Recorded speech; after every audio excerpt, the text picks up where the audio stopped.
새벽에 주시는 하나님 말씀, 새벽 날개를 찾아주신 여러분 진심으로 환영합니다. 오늘도 우리에게 새날을 허락해 주신 참 좋으신 하나님께서 또 새로운 은혜 주실 것을 기대하시면서 오늘은 시편 30편 말씀을 함께 나누겠습니다.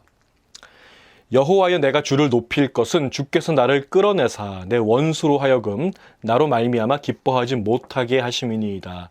여호와 내 하나님이여, 내가 주께 부르짖음에 나를 고치셨나이다.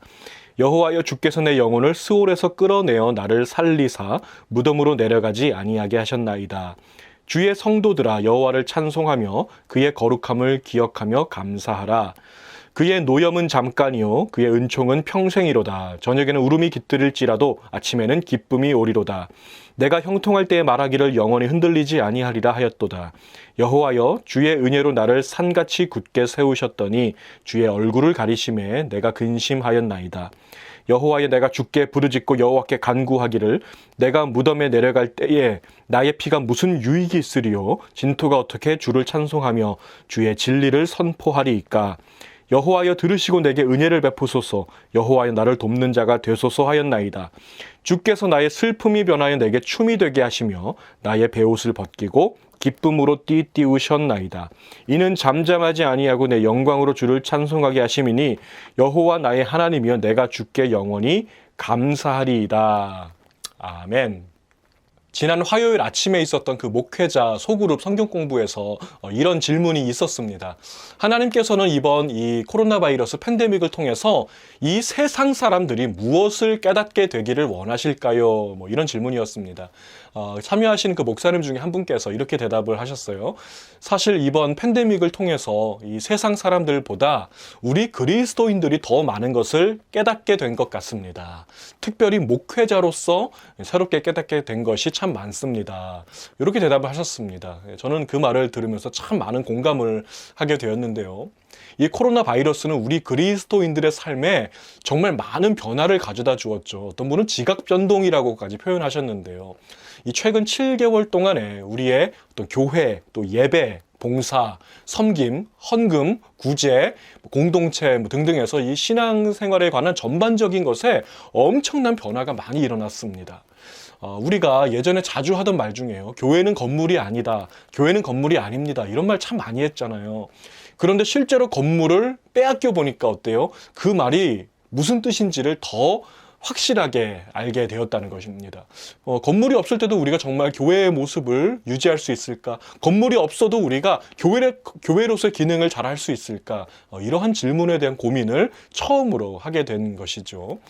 또 우리가 예전에 자주 하던 말 중에 이런 말이 있어요. 진정한 예배는 삶의 예배다. 삶의 예배를 드리세요. 이런 말 참 많이 했었습니다. 그러니까 뭐예요? 예배당에 앉아서 정해진 어떤 순서에 따라서 찬양 드리고 기도하고 성가대 나오고 설교하고 축도하고 이런 것만이 예배가 아니라 진정한 예배는 무엇입니까? 우리의 삶의 현장에서 이웃과 부딪히면서 살면서 그 이웃과 더불어 어떻게 사느냐에 달려있다고 우리 참 많이 강조했지 않습니까? 그런데 실제로 그 상황이 되어 보니까 어때요? 우리가 그동안에 얼마나 잘못된 예배관을 가지고 예배를 드려왔는지가 드러나게 된 것이죠. 코로나 바이러스는 그리스도인들에게는 아픈 가시와 같습니다. 미국이나 한국 할 거 없이 이 교회가 사회적 지탄의 어떤 대상이 되고 있고요. 코로나 바이러스가 교회 때문에 더 확산되고 있다 이런 말도 듣게 되면서 행정명령으로 또 교회를 열지 못한 그런 기간도 있지 않았습니까?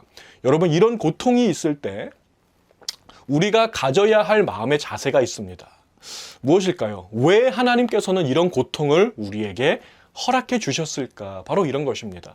질병이나 아니면 재정적인 어려움이나 관계적인 어려움 이런 게 있을 때도 우리가 가져야 할 마음의 자세는요. 왜 하나님께서는 나에게 이 고통을 허락해 주셨냐는 것입니다. 자, 오늘 본문에서 2절 말씀 보시면요. 다윗은 이렇게 고백했어요. 여호와 내 하나님이여, 내가 주께 부르짖음에 나를 고치셨나이다. 이 구절의 문맥상으로 보면 다윗은 질병으로 고통을 당하고 있었던 것 같습니다. 그 질병이 육체적인 질병일 수도 있겠고 어떤 정신적인 마음의 병일 수도 있겠고요. 영적인 질병일 수도 있겠는데요. 모든 질병은 우리에게 고통을 가져다 주죠. 자, 그런데 여기서 하나님의 목적과 의도가 무엇인가? 질병을 통한 하나님의 목적은 고통 자체가 아닙니다. 아니, 하나님의 목적이 우리에게 고통을 줘서 우리를 힘들게 하고 이게 하나님의 목적일 리가 없잖아요. 하나님의 목적은 고통 다음에 찾아오는 것들입니다. 무엇입니까?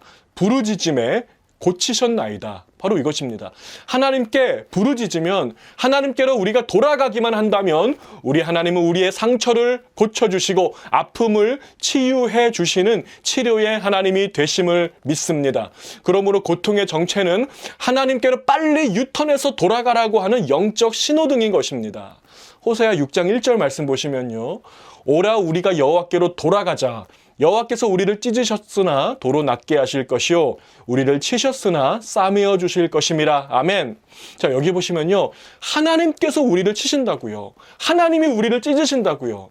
자, 하나님께서 우리를 치실 때가 있고 찢으실 때가 있고 질병과 아픔과 고통을 허락해 주실 때가 있습니다. 자, 그것은 뭐예요? 하나님께로 빨리 돌아오라는 사인이라는 것입니다. 오라 우리가 여호와께로 돌아가자. 돌아가면 고쳐주시고 회복시켜 주실 것을 믿습니다.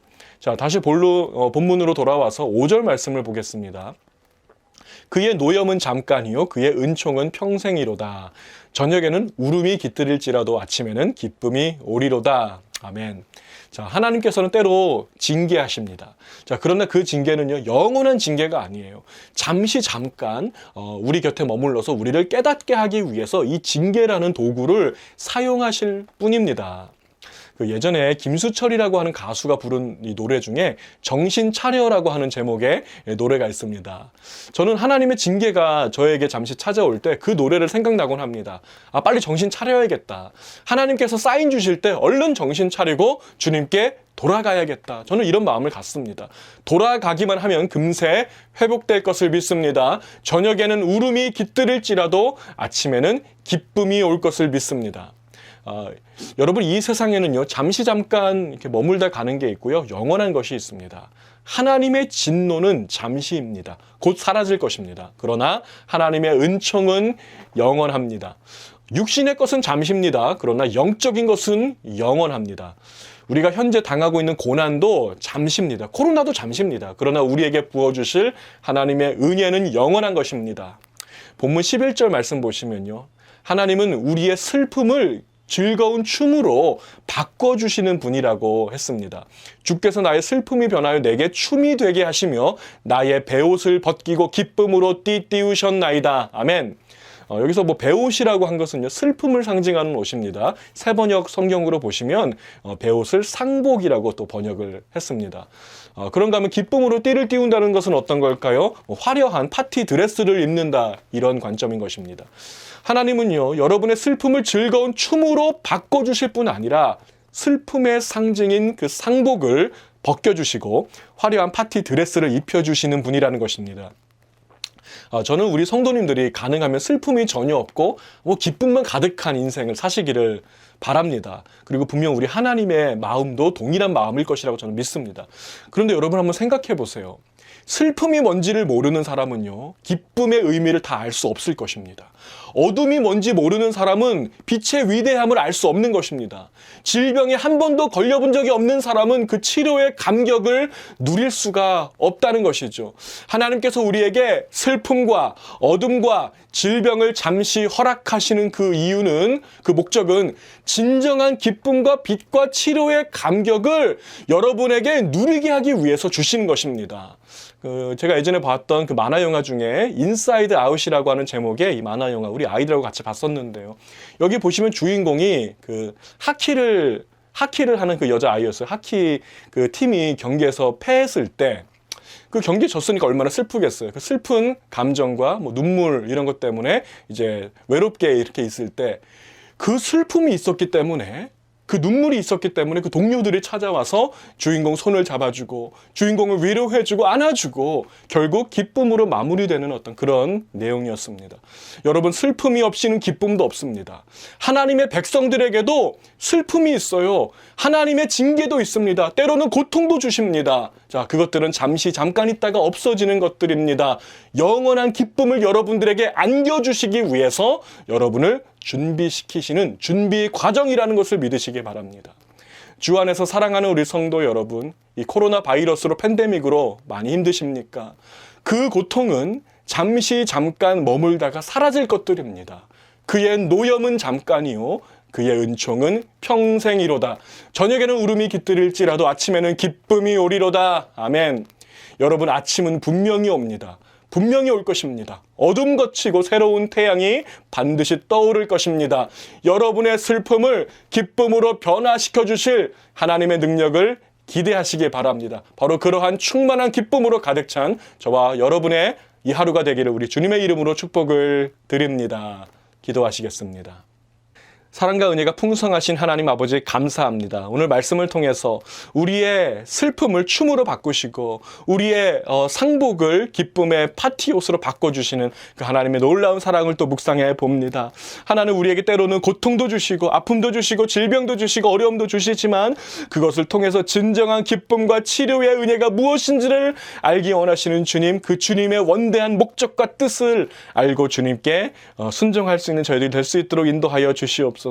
어려움 가운데 있는 이웃들을 바라보며 그들의 손을 잡아줄 수 있는 자들 되게 하시고 눈물과 아픔을 겪으면서 그 가운데서 진정한 기쁨이 우리 주님께만 달려있다는 것을 더욱더 확실히 깨닫는 우리 온 성도들 제가 될 수 있도록 주님 붙잡아 주시옵소서. 코로나 바이러스로 힘든 가정들이 있습니까? 아버지 친히 찾아가 주셔서 위로하시고 어루만져 주시고 공급하시며 붙잡아 주시옵소서. 코로나 전보다 코로나 후에 더 일어날 수 있도록 독수리가 날개치며 올라감 같은 그러한 상승을 누릴 수 있는 우리 가정들 될 수 있도록 붙잡아 주시옵소서. 감사하며 우리 주 예수님의 이름으로 간절히 기도하옵나이다. 아멘.